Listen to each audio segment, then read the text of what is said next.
John 17 verse 2. Since you have given him authority over all flesh, to give eternal life to all whom you have given him. Authority in this text means full and complete and in totality.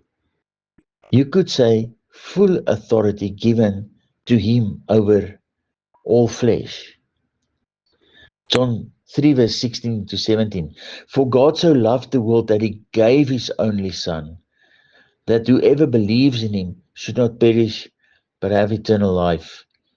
For God did not send his Son into the world to condemn the world, but in order that the world might be saved through him.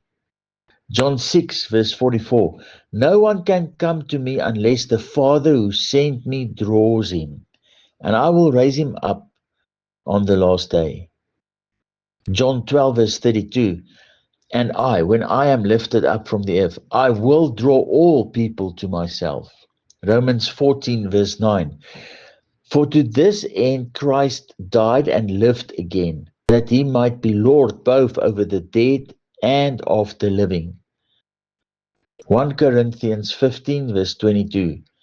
For as in Adam all die, so also in Christ shall all be made alive.